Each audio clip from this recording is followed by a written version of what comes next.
ఒళ్ళు దగ్గర పెట్టుకో. ఇది మొదటి పేజీ దట. ఒక్కసారి మొదటి పేజీకి పోదాం. బాల్కా సుమన్ మీద నిరసనలు స్టార్ట్ అయినాయి. ఫస్ట్ సీఎంపై బాల్కా నోటి దురుసు. తీవ్ర పదజాలంతో ఊగిపోయిన బీఆర్ఎస్ మాజీ ఎమ్మెల్యే చెప్పి చూపిస్తూ తిట్ల దండకం. చెప్పు చూపించిండు. కేసీఆర్నే రండా అంటావా అంటూ చిందులు. లక్షల మందిమి ఉన్నాం, పండబెట్టి తొక్కుదాం అంటూ కామెంట్స్. చెన్నూరు మాజీ ఎమ్మెల్యే బాల్కా సుమన్ మరోసారి రెచ్చిపోయారు. సీఎం రేవంత్ రెడ్డిపై తీవ్ర పదజాలంతో నోరు పారేసుకున్నారు. చెప్పు చూపిస్తూ చెప్పుతో కొడతా అంటూ ఊగిపోయారు. సోమవారం మంచిర్యాలలో జరిగిన బీఆర్ఎస్ నియోజకవర్గ విస్తృత స్థాయి సమావేశంలో బాల్కా మాట్లాడారు. వేదికపైన తన కాలి చెప్పును తీసి చూపిస్తూ ఇష్టం వచ్చినట్లు సీఎం రేవంత్ రెడ్డిపై కామెంట్స్ చేశారు. ఒక ముఖ్యమంత్రి స్థాయిలో ఉన్నోడు గుంపు మేస్త్రి ఏం మాట్లాడుతుండు? కాలం కలిసొచ్చి నీ అదృష్టమో తెలంగాణ ప్రజల దురదృష్టమో ముఖ్యమంత్రి కుర్చీలో కూర్చున్నావు. గతంలో చిల్లరగాని లెక్క పోకిరిగాని లెక్క మాట్లాడినావు. ఇవాళ నువ్వు కూర్చున్న స్థాయి పదవిని బట్టి దానికి ఉన్న విలువను బట్టి పద్ధతిగా మాట్లాడాలి. కేసీఆర్ను పట్టుకొని రండా అని అంటావా? చెప్పు తీసుకొని కొడతా బిడ్డ, ఖబర్దార్. మేము పవర్లో లేకపోవచ్చు కానీ లక్షల మంది ఉన్నాం. కేసీఆర్ అంటే పండబెట్టి తొక్కుదాం అంటూ బాల్కా సుమన్ రెచ్చిపోయిండు. ఈయన ఏం చేసిందంటే కేసీఆర్ ఈయనను రండా అన్నాడు. ఇది క్లియర్గా వినాలి. ఈ రెండు వార్తలలోనే మీకు క్లియర్గా అసలు తెలంగాణలో ఏం జరుగుతుంది అనేది ప్రజలకు అర్థమవుతుంది. ఈ రెండు వార్తలలో సీఎం ఏం చేస్తాడు? రండా అంటాడు కేసీఆర్ను. అంటే రండా అనేది ఒక మాట, బూతు మాట అనేది.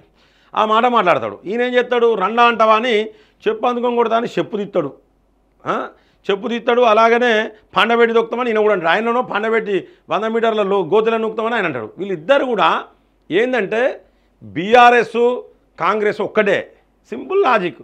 ప్రజలను పిచ్చోళ్ళని చేయడానికి ఈ వార్తలు ఇవి నేను కూడా చదువుతానా, ఎందుకంటే మీకు తెలియాలి కాబట్టి. ఏం చేస్తారంటే కాళేశ్వరం మీద విచారణ ఇంతవరకు జరగలే. మేడిగడ్డ అంటాను. కాళేశ్వరం మీద విచారణ చేస్తే మేడిగడ్డ మీద విచారణ చేస్తాను అధికారులు పోతారు. కాళేశ్వరం మొత్తం విచారణ చేస్తే ఏంది ప్రజాప్రతినిధులు పోతారు. అంటే కేసీఆర్ హరీష్ రావు అరెస్ట్ అయ్యే అవకాశాలు ఎక్కువ కనబడతాయి దాంట్లో. కాళేశ్వరం మొత్తం మీద కనుక విచారణ చేస్తే మరి అటువంటిప్పుడు కాళేశ్వరం మీద విచారణ ఎందుకు చేస్తలేరు అని మనం అడుగుతాం. భారతీయ జనతా పార్టీ అడుగుతుంది, అలాగే ప్రజలందరూ అడుగుతారు. దీన్ని డైవర్ట్ చేయడానికి వీళ్ళు ఏం చేస్తారంటే కాళేశ్వరం అనే పదం అనేది రాకుండా ఉండడానికి వీళ్ళు చెప్తాం కొడతా అంటారు. అనగానే ఇది ఇష్యూ అవుతుంది. ఇక దీని మీద చర్చ నడుతుంటుంది, అది మర్చిపోతారు.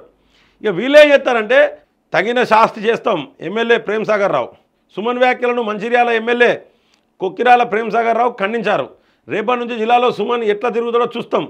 సుమన్ రాసలీలలు అన్నీ బయట పెడతాం. రాసలీలట ఇక చూడండి. ఇక బాల్కా సుమని రాసలీలలన్నీ బయట పెడతారట.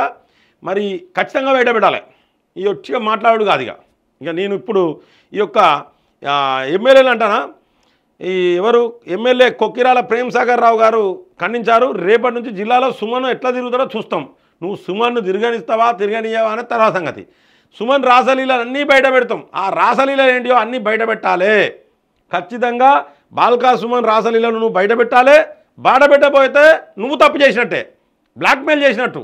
ఖచ్చితంగా మీ నిజాయితీ నిరూపించుకోవాలి. మీరు ఆయన రాసలీలలు బయటపెట్టి మీ నిజాయితీ నిరూపించుకోవాలి. ఎక్కడి నుంచి మంచిర్యాల జిల్లాకు వచ్చి పెత్తనం చెలాయిస్తూ ఉంటే ఊరుకునేది లేదు అని హెచ్చరించారు. కాంగ్రెస్ కార్యకర్తలు ప్రజలు సుమన్కు తగిన శాస్తి చేయాలన్నారు. బాల్కా సుమన్ చేసింది తప్పే, రేవంత్ రెడ్డి మాట్లాడింది తప్పే. ఆయన రాసలీలలు బయట పెడతామన్నారు. మరి బయట పెట్టాలి. బయట పెట్టకపోతే బ్లాక్మెయిల్ చేసినట్టే, కంపల్సరీ నువ్వు తప్పు చేసినట్టు అవుతుంది. ఇంకోటి ఎక్కడి నుంచో వచ్చి ఇక్కడ అంటే ఎక్కడి నుంచో సోనియా గాంధీ వచ్చి ఖమ్మంలో పోటీ ఎందుకు ఎత్తనంటుంది? మరి గసమాధానం చెప్పాలి. ఎక్కడి నుంచో ఉన్న సోనియా గాంధీని ఖమ్మంకు తీసుకొచ్చి పోటీ ఎట్లా చేస్తానంట వాళ్ళు? అసలు ఎక్కడోళ్ళు వీళ్ళంతా ఎక్కడోళ్ళు? సోనియా గాంధీ ఎక్కడి నుంచి వచ్చింది? ఎక్కడ ఆమె సోనియా గాంధీ ఎక్కడి నుంచి వచ్చి దేశంలో నేనే ప్రధానమంత్రి అయితే అనుకున్నదో టైంలో. ఇప్పుడు ఆమె చెప్పిందే మీరు ఇంట అంటారు. ఆమె బ్లెస్సింగ్స్ కోసమే పోతురు మీరు ఆమె కోసమే తిరుగుతా అంటారు. రాహుల్ గాంధీ కోసము సోనియా గాంధీ కోసమే తిరుగుతా అంటారు మీరు. మరి గదెట్లా? గదానికి కూడా సమాధానం చెప్పాలి. మీరు గిసోని ముచ్చట్లు మాట్లాడద్దు. కాంగ్రెస్ వాళ్ళకు అర్హత లేదు ఈ విషయంలో మాట్లాడడానికి.